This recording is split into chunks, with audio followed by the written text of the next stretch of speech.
여러분 안녕하세요. 산부인과 의사 박쌤입니다. 저번 시간에 이어서 이번 시간에는 조기분만과 관련이 깊은 몇 가지 질환에 대해서 간단히 살펴보도록 하겠습니다.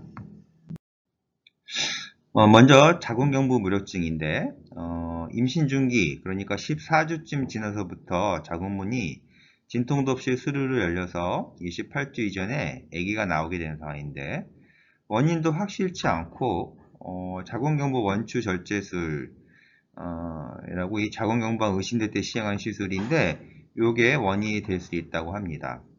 증상도 거의 없어서 대개는 모르고 지내다가 나중에 급하게 발견되는 경우도 꽤 있고요.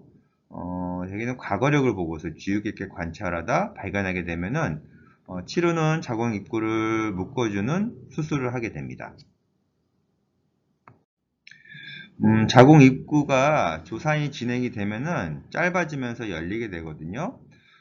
임신 24주 때 평균 길이가 35mm인데 이게 점점 더 짧아지면서 특징적으로 깔때기 모양으로 변하게 됩니다. 고위험 산모에서는 초음파로 자궁 입구 길이를 측정하는 게 예측에 도움이 된다고 합니다. 이게 바로 전형적인 깔때기 모양의 자궁 경부 모양입니다. 길이가 2.5cm 미만으로 짧아져 있는 것을 확인할 수가 있습니다.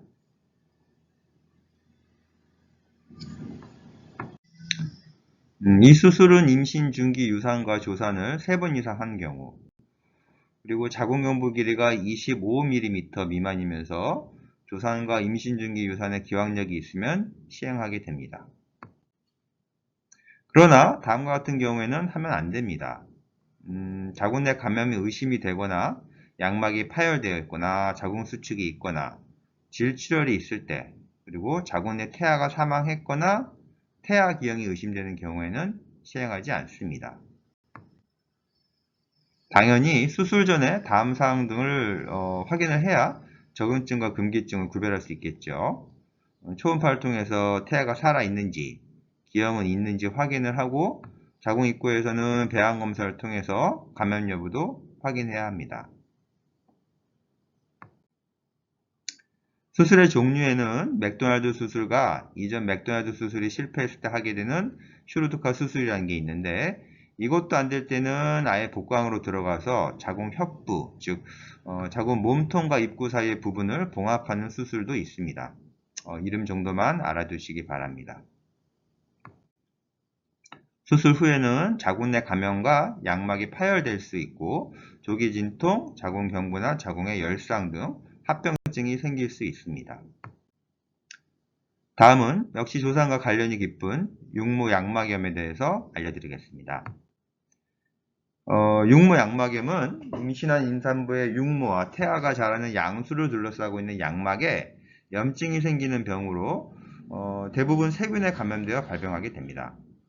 산모의 질염이 확대 감염된 경우도 있고, 조기의 양수가 터지고서 12시간 이상 경과했을 때, 그리고 양수천자와 같은 침수적인 처치를 시행한 이후에 발생하게 됩니다. 증상은 38도 이상의 발열이나 산모나 태아의 빈맥, 악취가 나는 질 분비물 등이 있고, 가장 신뢰할 만한 진단 기준은 체온 상승 외에는 없습니다. 임신 중에 확진 검사를 할 수 없기 때문에 임상 증상을 보고서 의심이 되면 즉시 분만을 하고 항생제 치료를 하게 됩니다. 자, 마지막으로 조기 양막 파수에 대해서 말씀드리겠습니다. 조기 양막 파수는 진통 전에 양막에 터지는 경우로 임신 37주 이전에 터지면 제대 탈출이나 자궁 내 감염, 조기 진통 등의 위험한 상황이 자주 발생하기 때문에 즉시 병원에 와야 됩니다. 증상은 따뜻하고 묽은 분비물이 흐르게 되는데, 이때 소독된 질경을 통해서 액체가 고이는지 확인을 하고 양수 폐하 검사인 나이트라진 테스트를 하게 됩니다. 양수의 폐하는 7.0에서 7.5 사이인 반면에 질 분비물의 폐하는 4.5에서 5.5 사이이므로 구별할 수 있습니다. 초음파로는 양수 양과 태아 상태를 확인하며 내지는 하지 말아야 합니다.